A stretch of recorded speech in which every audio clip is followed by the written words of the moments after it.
Frozen ছানা দিয়ে কালোজাম মিষ্টি তৈরি করলাম, ভাবতেও পারিনি পারফেক্ট এত সুন্দর কালোজাম মিষ্টি হবে। তার সাথে ছিল দুপুরের রান্না। আসসালামু আলাইকুম, আমি হ্যাপি টানেল থেকে বলছি। কেমন আছেন সবাই? আলহামদুলিল্লাহ আমি অনেক ভালো। এই তো ভিডিওটি শুরু করে দিলাম সকাল সকাল। যেহেতু আমার এটা ব্লগিং চ্যানেল, কুকিং চ্যানেল না, এই জন্য কিন্তু সরাসরি একটি রেসিপি আপনাদের সাথে শেয়ার করতে পারি। রেসিপি শেয়ার করতে হলে তার সাথে অন্যান্য টুকটাক কাজ, রান্নাবান্না সবই কিন্তু শেয়ার করতে হয়। যাই হোক, আজকে ভিডিওটি শুরু করলাম। এই তো ঘরের বিছানাটা একটু ক্লিন করে নিলাম, তারপরে চলে আসলাম ফ্রিজে। আজকে আমি আপনাদের সাথে শেয়ার করব কালোজাম মিষ্টি রেসিপি। তবে এটা শেয়ার করব ফ্রোজেন দুধের ছানা দিয়ে। আমি বেশ প্রায় 1-1.5 মাস আগে ফ্রোজেন করে রেখেছিলাম দুধের ছানাগুলো। এখন আমি ছানাগুলো বের করে রাখলাম, বের করে রেখে এই পাশে চলে আসলাম দুপুরে রান্না করার জন্য। এই পাশে এই তো আমি কিন্তু রান্না অলরেডি বসিয়ে দিয়েছি। এই পাশে মশলা কষানো হচ্ছে আর ওই পাশে মাছ ভাজি কিন্তু বসিয়ে দিয়েছি। আজকে আমি রান্না করব সজনে, আলু আর মশারির ডাল দিয়ে শিং মাছ রান্না করব। এই তো সজনে, আলু আমি মশলার সাথে সুন্দর করে কষিয়ে নিচ্ছি। এখন আমি মশারির ডালগুলো দিয়ে ভালোভাবে কষিয়ে নিই। যারা যারা ভিডিওটি দেখা শুরু করেছেন অবশ্যই একটি লাইক দিয়ে পুরো ভিডিওর সাথে থাকার চেষ্টা করবেন। আপনাদের ছোট্ট একটি লাইক আপনাদের মতো আরো অনেকের কাছে আমার ভিডিওটি পৌঁছে দিতে সাহায্য করে। পাশে আমার হচ্ছে সবজিগুলো কষানো শেষ। এখন আমি পরিমাণ মতো পানি দিয়ে বসিয়ে দেব। তারপরে একটু ফুটে আসার পরে আমি কিন্তু মাছ দিয়ে দিব।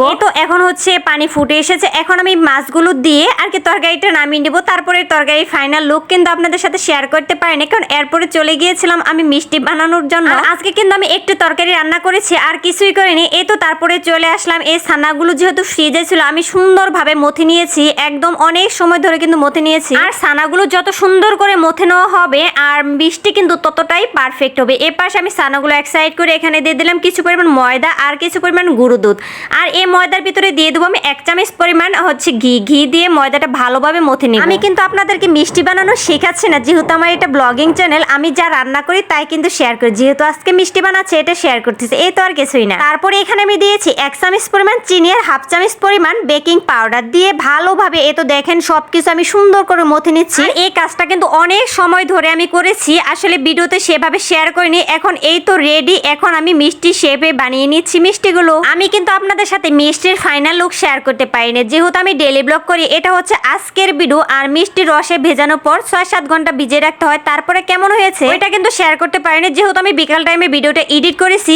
আর মিষ্টি রসে ভেজানোর পর পারফেক্ট হয়েছে একদম সন্ধ্যার পরে। এর মধ্যে কিন্তু আমার সবগুলো মিষ্টি বানানো শেষ। এখন আমি একটি কড়াইয়ে বেশ কিছু পরিমাণ তেল দিয়ে, আমি তেল কিন্তু একদম গরম করব না, আমি হাত দিতে পারি এরকম তেল গরম করে সেখানে আমি মিষ্টিগুলো দিয়ে দিলাম। প্রথমে আমি একদম লো হিটে কিছুক্ষণ সময় ভাজি করে নিয়েছি। আর প্রথমে যখন ভাজি করব অনেক সাবধানে কিন্তু মিষ্টিগুলো নাড়াচাড়া করতে হবে যাতে ভেঙে না যায়। তারপরে চুলার আঁচ মিডিয়াম রেখে অনবরত নাড়াচাড়া করে আমি মিষ্টিগুলো ভাজি করে নিব। গোল্ডেনের চেয়ে একটু বেশি যখন কালারটা হয়ে আসবে তখন আমি উঠিয়ে নিব। বেশি কালো করে ভাজতে গেলে কিন্তু মিষ্টিগুলো শক্ত হয়ে যাবে, তখন রসের ভিতরে ভালোভাবে ভিজতে যাবে না। এই তো দেখেন আমার মিষ্টিগুলো কিন্তু রেডি। এখন আমি তেল থেকে উঠিয়ে নিচ্ছি। আর দেখতে কিন্তু মাশাআল্লাহ অনেক লোভনীয় লাগছে, তাই না? মনে হচ্ছে অনেক মজা হবে। হ্যাঁ, অনেক মজা হয়েছিল মিষ্টি। তারপরে তো আমি আবার মিষ্টিগুলো দিয়ে দিলাম। এইভাবে সবগুলো মিষ্টি আমি ভাজি করে নেব। মিষ্টিগুলো ভাজি করে নেওয়ার পরে চলে আসলাম আমি রস তৈরি করার জন্য। এখানে আমি চিনি দিলাম 1 কাপ পরিমাণ আর পানি দিলাম 2.5 কাপ পরিমাণ। তারপরে দারচিনি, এলাচ দিয়ে আর একটু লেবু দিয়ে দিলাম যাতে চিনিটা একটু জমে না যায়। রসটা যখন এক বলক উঠে আসবে তখন আমি মিষ্টিগুলো দিয়ে দেবো। যারা যারা এখনো পর্যন্ত আমার ভিডিওর সঙ্গে আছেন তাদের অসংখ্য অসংখ্য ধন্যবাদ। ভিডিওর কোন অংশে কেমন হয়েছে অবশ্যই একটি কমেন্ট করে জানিয়ে দিবেন। আপনাদের মূল্যবান একটি কমেন্ট আমাকে পরবর্তী ভিডিও বানাতে অনেক অনেক উৎসাহিত করে। এই তো আমার কিন্তু রসটা একটা বলক উঠে এসেছে, তখন আমি মিষ্টিগুলো দিয়ে দিলাম। মিষ্টিগুলো দিয়ে